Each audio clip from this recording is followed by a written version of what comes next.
a Sebastián Torres.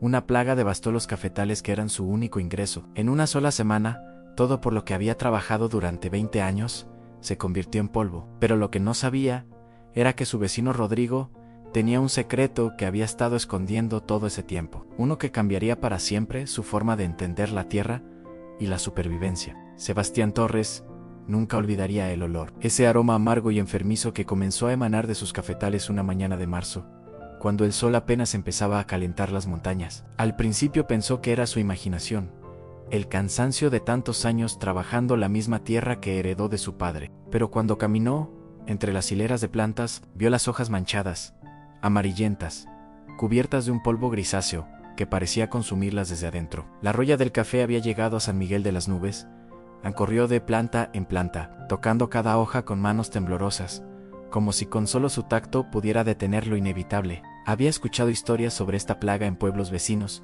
rumores que viajaban en las voces de otros campesinos en el mercado, pero Sebastián siempre creyó que sus tierras estaban protegidas, que la altura de su finca y el cuidado que ponía en cada arbusto serían suficientes. Había sido arrogante, pensó mientras el pánico empezaba a trepar por su garganta como una enredadera. Su esposa, Elena, lo encontró al mediodía todavía entre los cafetos, con las manos sucias y los ojos perdidos. No necesitó preguntarle qué pasaba. El silencio de Sebastián lo decía todo. Esa noche, sentados en la cocina, mientras sus 3 hijos dormían, hicieron cuentas. El café era todo. Los pagos de la escuela, las medicinas para la madre de Elena, que vivía con ellos, la comida, el techo sobre sus cabezas, todo dependía de esos arbustos que ahora se marchitaban como velas consumiéndose. Durante días, Sebastián intentó salvar la cosecha, aplicó todos los remedios que conocía, gastó sus últimos ahorros en fungicidas que prometían milagros. Pero la roya era implacable, se extendía como un incendio silencioso. Una mañana, mientras trabajaba desesperado bajo el sol, levantó la vista y notó algo extraño en la finca de su vecino Rodrigo. Justo al otro lado del camino de tierra parecía diferente. Solo una parte de sus tierras tenía café, y esa sección también estaba enferma. Pero el resto era un mosaico de cultivos que Sebastián nunca había notado realmente. Rodrigo Méndez no era un hombre de muchas palabras. Había llegado a San Miguel de las Nubes 10 años atrás. Compró la finca abandonada de los Herrera y desde entonces trabajaba solo, sin buscar la compañía de otros campesinos. En el pueblo lo consideraban extraño, tal vez un poco orgulloso. Sebastián había compartido con él apenas saludos cordiales en todos esos años. Nada más. Pero ahora, viendo cómo Rodrigo caminaba tranquilo entre sus cultivos, mientras él mismo se ahogaba en deudas, algo se removió en su interior. Envidia, curiosidad, desesperación. Una tarde, cuando ya había aceptado que perdería toda la cosecha, Sebastián cruzó el camino. Encontró a Rodrigo cosechando tomates en una sección de su terreno. El hombre levantó la vista, sorprendido de ver a su vecino parado en el lindero de su propiedad.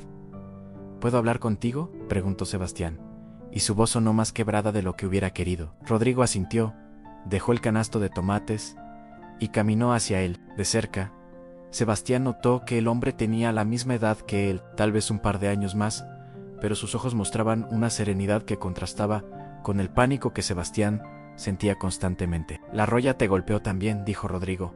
No era una pregunta, me destruyó, admitió Sebastián. Todo mi café se está muriendo. Es todo lo que tengo. Rodrigo guardó silencio por un momento, mirando hacia su propia finca. Luego, con un gesto de cabeza, invitó a Sebastián a caminar con él. Lo guió por senderos entre cultivos, que Sebastián no sabía ni nombrar. Calabazas, frijoles trepadores, una sección de plátanos, otra de yuca, hileras de chiles, lechugas bajo mallas de sombra, y al fondo, escuchó el cacareo de gallinas. Cuando llegué aquí, comenzó Rodrigo, también planté solo café.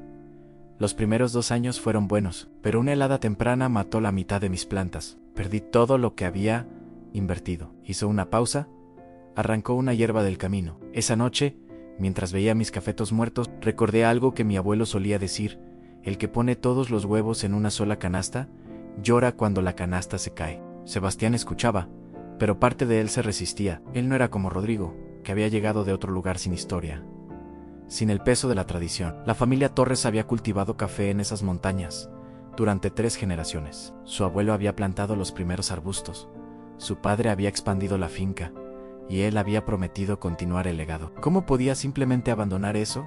No te estoy diciendo que abandones el café, dijo Rodrigo, como si leyera sus pensamientos. Te estoy diciendo que no puede ser lo único. Mira, recuperaré mi café cuando pase la plaga, replantaré las variedades resistentes, pero mientras tanto, como mi familia coma en pago mis cuentas. No sé nada de otros cultivos, admitió Sebastián, y la vergüenza tiñó sus palabras. Solo cafean es lo que mi padre me enseñó, lo que su padre le enseñó a él, y fue suficiente, hasta que dejó de serlo, respondió Rodrigo sin dureza.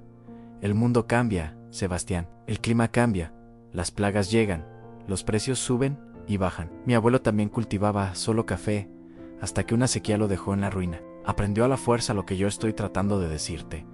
A la tierra te dará lo que necesitas, pero tienes que pedirle de diferentes formas. Esa noche, Sebastián llegó a casa con la cabeza llena de pensamientos contradictorios. Elena lo esperaba en el porche, meciendo a la más pequeña de sus hijas que no podía dormir con fiebre. Necesitaban llevarla al doctor, pero el dinero que tenían guardado se había ido en los fungicidas inútiles. La imagen de su hija ardiendo en fiebre, de su esposa conteniendo las lágrimas, de su madre anciana racionando sus medicinas para no ser una carga, todo eso se mezcló con las palabras de Rodrigo. El orgullo no cura la fiebre de un niño, la tradición no pone comida en la mesa. Estas verdades golpearon a Sebastián esa noche con una fuerza que ninguna plaga podría igualar. Al día siguiente, antes del amanecer, volvió a cruzar el camino hacia la finca de Rodrigo. El hombre ya estaba despierto, preparando herramientas para el día. Cuando vio a Sebastián acercarse, no mostró sorpresa. Simplemente le extendió un azadón de repuesto y señaló hacia una sección de tierra. Empezamos con algo simple,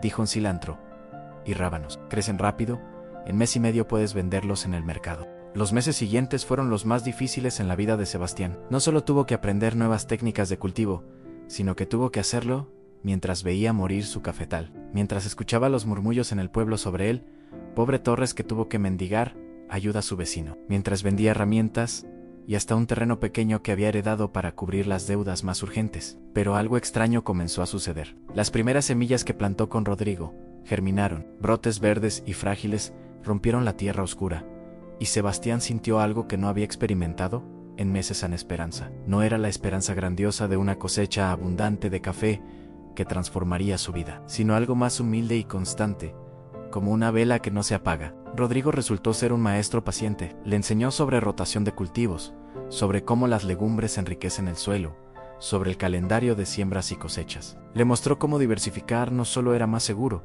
sino que mantenía la tierra más saludable. Le explicó que mientras el café daba una cosecha al año, estos otros cultivos proporcionaban ingresos escalonados, constantes, que fluían como un río en lugar de llegar como una inundación anual.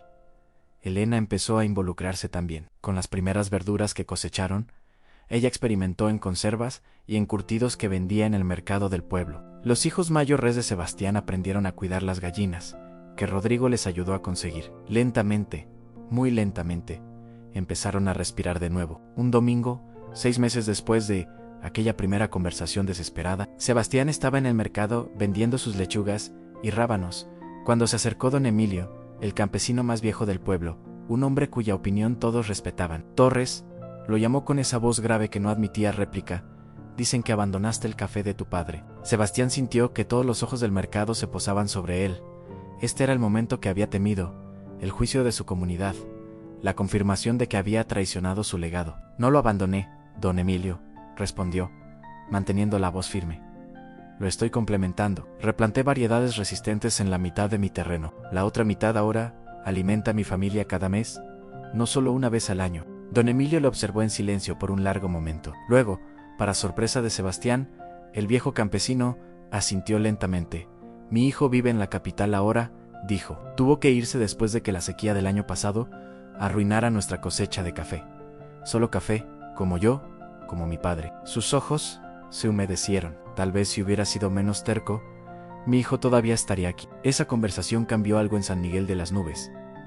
Otros campesinos comenzaron a acercarse a Sebastián y a Rodrigo, haciendo preguntas, pidiendo consejos. La plaga de la roya había golpeado a todos, pero ahora veían que había otra forma de trabajar la tierra, una forma que sus abuelos tal vez conocieron antes de que el café se convirtiera en el monocultivo dominante de la región. 2 años después, Sebastián estaba en su porche viendo el atardecer, Cuando Elena se sentó junto a él en sus manos, sostenía el cuaderno donde llevaban las cuentas. ¿Sabías que este mes ganamos más con las verduras y las gallinas que lo que ganábamos con una cosecha completa de café?, le dijo.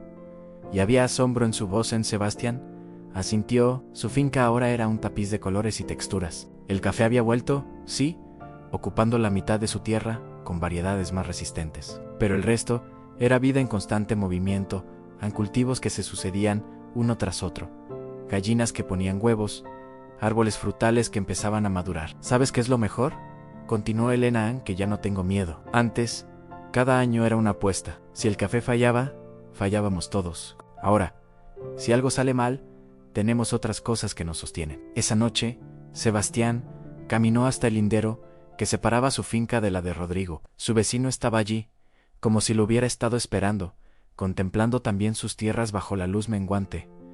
Gracias, dijo Sebastián simplemente. No me agradezcas, respondió Rodrigo. Yo aprendí esto a la fuerza, igual que tú, solo lo compartí. Sebastián pensó en su padre, en su abuelo, en todas las generaciones de Torres que habían trabajado esa tierra. Durante mucho tiempo había creído que honrarlos significaba hacer exactamente lo que ellos hicieron. Ahora entendía que, verdaderamente, honrarlos era sobrevivir, adaptarse, asegurar que la tierra siguiera dando frutos para la siguiente generación. Su hija pequeña, la que había estado enferma aquella noche terrible, ahora corría entre las hileras de cultivos, riendo. Tenía 6 años y ya sabía distinguir cuando los tomates estaban listos para cosechar. Algún día, cuando ella fuera mayor, Sebastián le contaría sobre la plaga que casi los destruye, sobre el orgullo que casi le cuesta todo, sobre el vecino que le enseñó que la verdadera fortaleza no está en aferrarse a una sola cosa, sino en saber fluir como el agua entre muchas. La tierra, pensó Sebastián, no castiga a quien la diversifica, castiga a quien, por orgullo o miedo, pone todas sus esperanzas en un solo surco.